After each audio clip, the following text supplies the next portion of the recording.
First exercise. Go ahead and lay down on the mat. We're going to be doing flutter kicks first.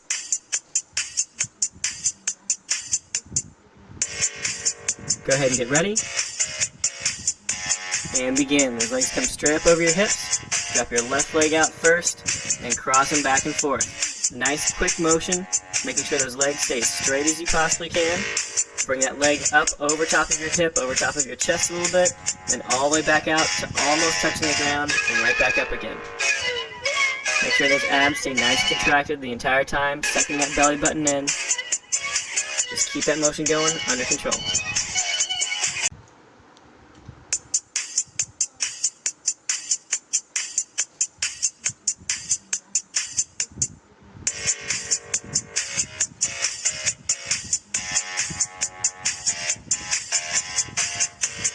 Two more, 1 and 2. Go ahead and let those legs relax. Let's move on to the next one. This is the reaching oblique crunch. Go ahead and get ready. And begin. Crunch up and try to rotate those shoulders sideways. You want to try to get both those shoulders off the ground as best you can. Nice tight squeeze, reaching the outside of that thigh. Try to keep those hips flat on the ground, try not to let them roll. Just keep rotating left to right, reaching across, trying to get a nice tight squeeze to those obliques and those abdominal muscles.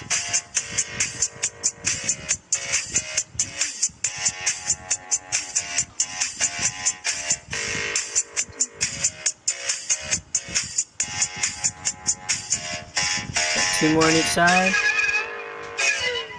Nice tight squeeze, keep those abs contracted. And there's your last one right there. Go ahead and let it relax. Next one is going to be the Pilates side hip raise. Go ahead and get ready. And begin. Up on that left arm first, on that left side. Try to keep those knees relatively close together.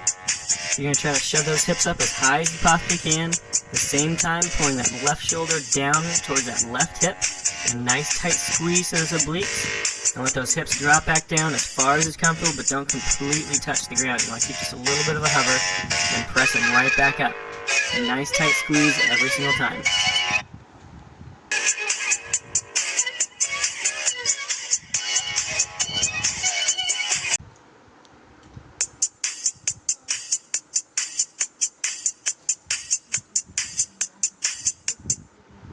Almost done. Just one more. And let it relax. Alright, let's switch it over to the other side. Doing the same exact motion on the right side this time. Go ahead and get ready. And begin. Bring that hip up nice and high. Same thing, you're going to try to pull that right shoulder down towards that right hip. Get a nice tight squeeze in that oblique. And let that hip drop back down, but don't completely touch. Keep a little bit of a hover and right back up. If you want to make these harder, you can always kick those feet out completely straight. So you're going off of those toes rather than off that knee.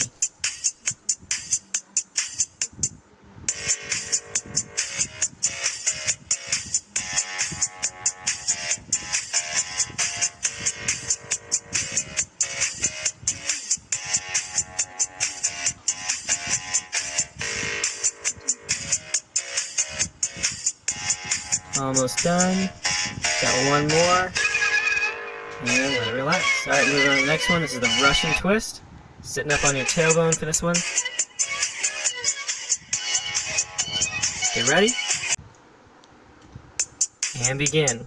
Lean back, keep that chest nice and straight. You want a nice straight line through that torso.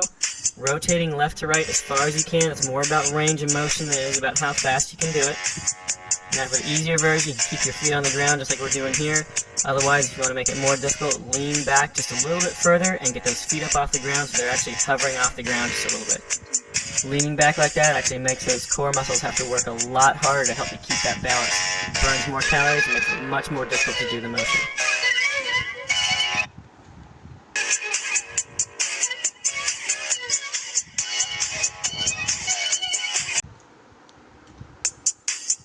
Almost done. And let it relax. Alright, moving on to the next one. This is a toe touch crunch. So laying out flat on your back for this one, legs straight up above those hips. Get ready. And begin. Get those legs up there nice and high. Straight up. Don't let them come over top of your stomach. You want them right on top of those hips. Crunch up like you would with a regular crunch, but instead of forward, you want to go straight up like you're trying to touch those toes. The higher you get towards those toes, the more those abs are going to have to work. Also, make sure as you lean back, you don't let those abdominal muscles release.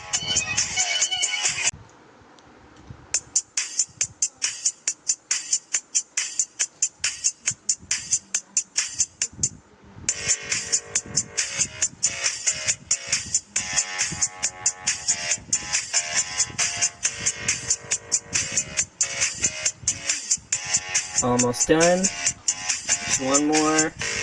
And let it relax. Alright, moving on to the Pilates leg pulls, facing down. Up into that push-up position.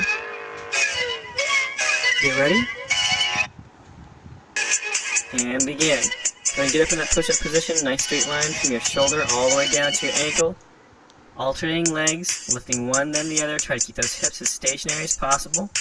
Now, as you can see here, we're doing our push-up off of dumbbells, and that's just to relieve the tension on your wrist a little bit. A lot of times people have a problem with putting their palm flat down against the ground, because that wrist is just a little bit too tight. There's not enough flexibility in there for that range of motion. So this just relieves that tension just a little bit.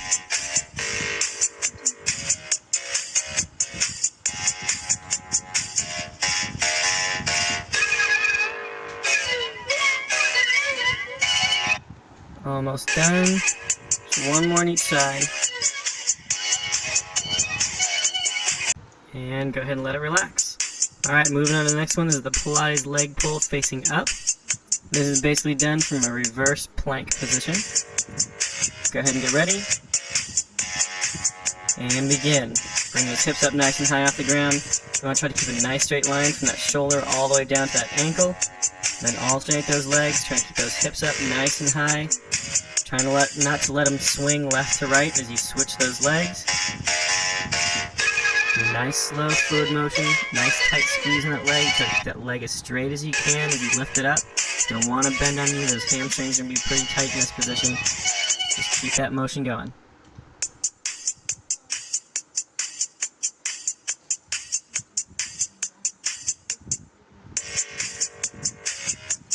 Stab just one more in each leg. Last one. And let those hips drop. Go ahead and let it relax. Moving on to Pilates toe taps next. So back over onto your back. Get ready. And begin. Those knees come up to that tabletop position. 90 degree on that knee, 90 degree on that hip. Make sure that knee is directly above that hip joint. Doesn't come in any further over top of that stomach. And nice and slow, alternate those legs. Tapping that toe barely to the ground, then coming back up to that tabletop position. Constantly suck that belly button in, down towards your spine. Keep those abdominal muscles nice and contracted. You don't want to have any gap underneath your lower back. You want to have that lower back plastered against that mat. If you need a little bit of help with that, hug those knees into your chest, reset your back, and start right back into this motion. We're almost done, just a few more repetitions. And there's your last one right there. And go ahead and let it relax. Alright, moving on to the knee tuck crunches next. This is your last exercise. Get ready. And begin. Come up onto that tailbone. Tuck those knees in nice and close to your chest as you crunch forward. And then lean back, nice straight back as you kick those legs out away from you. Those hands back behind you are there for a little bit of support. If you want to make this exercise more difficult, just lift those hands off the ground. Do this motion just hovering off that tailbone. Makes it much more difficult for those abdominal muscles. Just try to get as much range of motion out of that chest as you can. It's not going to feel like you have a whole lot. So crunch forward as those knees come in. Extend that chest back as you extend those legs out. Just keep that motion going. There's got a few more to go through.